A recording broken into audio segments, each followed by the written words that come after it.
Superstars, how's it going? This is Coach Wood. We are back at it, baby. Another week, and you are on the move with Coach. You are on the move with Coach. Welcome to the channel. If this is your first time, I'm Coach Wood. Please make sure that you like, subscribe, and share. Put this out to everybody that you know that loves football, because this is a football channel where we want to entertain, we want to educate, we want to make sure that our community is the best football community on YouTube. So thank you for joining us. We are back at it, you guys, once again on the move with Coach. You never know where I'll be, but you know I'm going to be talking football, and you know that you're more than welcome to join as I get my steps in, as I get my workout in. So we had an amazing week of football. I know the high school and junior college kids are getting after it. I know college football, this was a huge weekend. And then of course we had the NFL on Sunday and tonight, which is Monday. So thank you for joining us, and let's get into it, you guys. Every single week we're going to talk football. We're going to talk some of the things that matter to you. And we're also going to try to give a little education on how to be recruited, how to navigate the football industry for those that tune in from our audience that are indeed football players, parents of football players, and coaches, because we want to serve you guys, okay? So make sure that you rock with us, make sure that everybody knows, and make sure you like and subscribe. So let's talk a little football, you guys. This was a huge weekend in college football. We had number 2, Ohio State, going against Oregon, number 3, and Oregon ends up getting the landmark win, the 1-point win, you guys. Huge win for that program. It looks like the atmosphere was crazy. Last week we talked about how to play in big games, because some of you guys will play in big games. But what was your opinion? Did you think the team that you thought was going to win, did they win? Where does that put you as far as who you think can win the national championship? Do you really think that Oregon is going to finish on the track that they are and maybe bring it home, bring it back to Eugene? Do you think Ohio State can bounce back? Here's something that's interesting.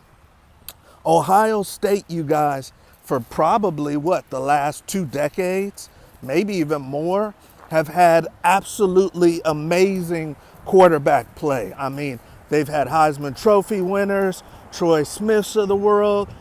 They've had first-round draft picks. They've had a lot of success at the quarterback position, which obviously you got to have success at the quarterback position if you're going to sustain a program. C.J. Stroud did his thing up there. You had Barrett. You had Cardale Jones. You had a bunch of guys who had success at quarterback for Ohio State. So they're used, you guys, to seeing high-level quarterback play, at least from college kids. They have a ton of talent, maybe the deepest room as far as roster in the country, if not the deepest, especially at wide receiver, but if not the deepest, you guys, Ohio State is in the top 3, no doubt, as far as roster. What everybody wanted to see at Ohio State was, did they have the right guy at quarterback? Because keep in mind, they have been growing their quarterbacks in-house. This is the first one, you guys, I believe, that has been a transfer with Will Howard. He was at Kansas State. So he's a transfer portal kid. Ryan Day went out and got a hired mercenary. And everybody, they knew they were rolling up the teams that they were playing, but they hadn't played anybody really yet. Oregon was the first big boy school they played. And everybody wanted to see if they had their guy at quarterback. Kind of Oregon did too. But Oregon was a little bit more solidified as what they thought they had compared to Ohio State. So I want to ask you guys, the ones that watched the game, did you think Will Howard played good? Did you think that he is the quarterback? Do you think he is the quarterback that can lead Ohio State to the promised land? The beautiful thing about the 12-team playoffs is that nobody is out, especially if you're playing another top 10 team. Nobody is out with one loss. A matter of fact, I've been talking to the guru, and if you guys haven't watched the Locker Room Show, make sure you tune in every Thursday, 6:30 p.m. Pacific, 9:30 p.m. Eastern. Myself, the guru, we talk football and we bring in an amazing football personality, an influencer, a former player, current player, coach. You know, we bring in everybody, agents from the industry. So make sure you check out the Locker Room Show. But the guru and I have been talking, and we really believe, you guys, it might be a two-loss team. It might be a two-loss team. If outside of maybe Texas or something, you may get a two-loss team this year that wins it all. But the beautiful thing about having 12 is that nobody's out with one loss. So I truly believe we'll still probably see Ohio State in the mix and maybe a chance to get some get back. You know, that game Saturday was a game that was probably going to be won by whoever was the home team. Those two teams were that close, that spectacular as far as the talent, the coaching, everything, the effort. That game was probably going to be won, you guys, by whoever was playing at home. So it's going to be very interesting if you see those two teams again, especially on a neutral site. But I'm looking forward to the 12-team playoff. And that was one hell of a game. We had a few great games this past weekend. And of course, you know, we're going to get into my alma mater, CU. And they played Kansas State, the first big game in probably a decade at CU as far as home game.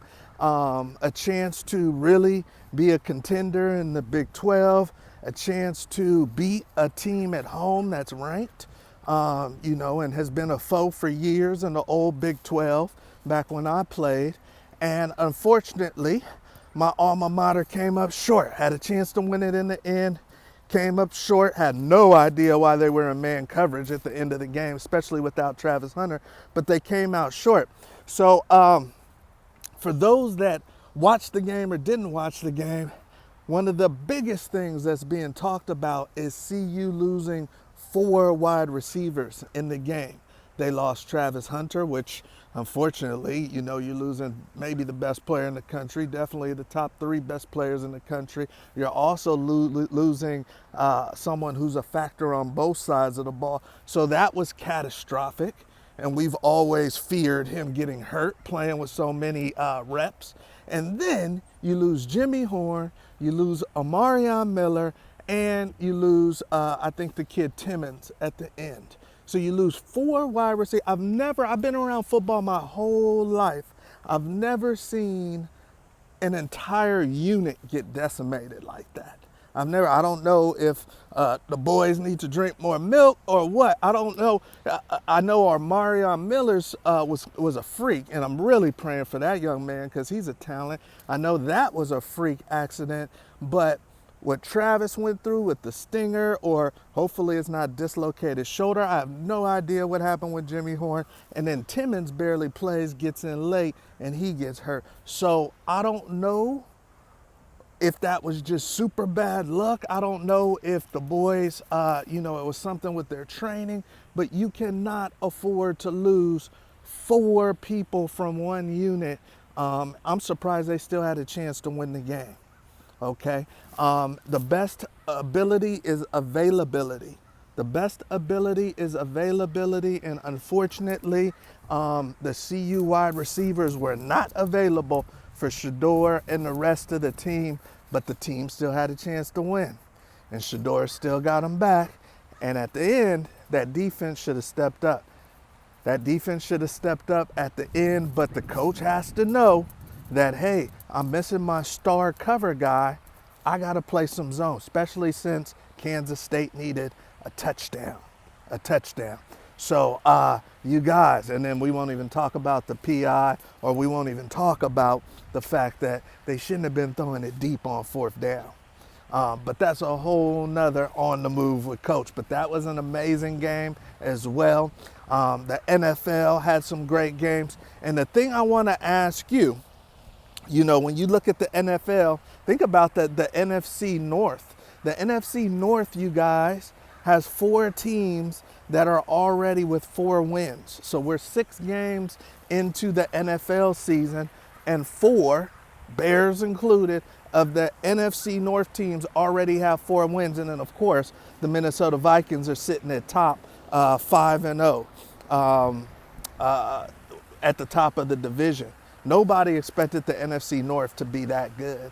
So I want to ask you guys, when you think NFL, when you think college football, which one is more wide open? Which one is more wide open? Is it the NFL for somebody to grab a Super Bowl and make sure that the Chiefs don't win 3 in a row? Or is it college football? I know Texas is rolling, but is college football more wide open for somebody to grab the national championship? Which one do you think is more wide open? The NFL for a Super Bowl or college for a national championship?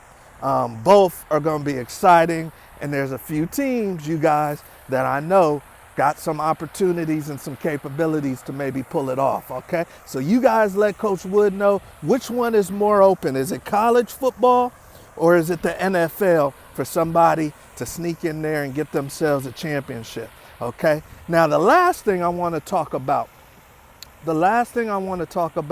is for the young student athletes out there, those that want to get a college football scholarship, okay? We're getting to the point now where things are starting to really heat up. Things are starting to really heat up as we get closer to the early signing period. One thing that a lot of you guys haven't realized that want to play maybe Division I football is that the early signing period has been moved up. So traditionally, since the inception of the early signing period, it has always been, you guys, it has always been at the end of December. There's basically a 3-day period at the end of December where athletes can officially sign on with a university and make it official. Now, you guys know there is no more NLI. There is no more National Letter of Intent. You're just going to be signing financial paperwork and general scholarship paperwork. But a lot of athletes and parents don't know, a lot of coaches unfortunately don't know that the early period has moved up. So it is no longer, you guys, at the end of December. It is at the beginning of December. So you guys have lost 2 to 3 weeks with the recruiting. So everything is moved up. You saw a lot of kids, top-ranked kids, sign at the end of the summer or commit. So they committed earlier than usual. And you guys might have been like, well, why are all these kids committing at the end of the summer? It's because the early signing period has moved up, okay? So you don't have time to procrastinate. You don't have time to wait until the end of your season to get going with your recruiting, okay? You don't have that time. You don't have that luxury if you're a 2025 athlete. You need to get going now if you don't have what you want, or get some help from someone that knows what they're doing, just so you can know if you're on track, just so you can have someone else getting you some exposure, okay? Your coach is busy probably teaching at your school, or he's got another job, and then he's coaching all the kids on your team, wants to have a great season this season. He's not going to be worried about your recruiting and making the amount of contacts that need to be made until after the season. He can't worry about your recruiting right now. So that has to be your focus. Either you have to learn what you need to do and put in the work, or you have to have someone working on your behalf, okay? So if you do need some recruiting support and help, please feel free to reach out to us, beforeyouGoPro.com. At least we can give you some free information, learn more about your situation. But don't wait. Don't wait if you're a 2025 athlete, because everything has been moved up. All right, you guys? So, hey, let me know what you think. Once again, Coach Wood, is it easier to win a championship or more open this year in college football, or is it more wide open for the Super Bowl, baby? Let me know what you think. Make sure you like, subscribe, and share, and we will see you tomorrow. I don't know where I'm going to be, but you're going to be on the move with Coach. Have a good one.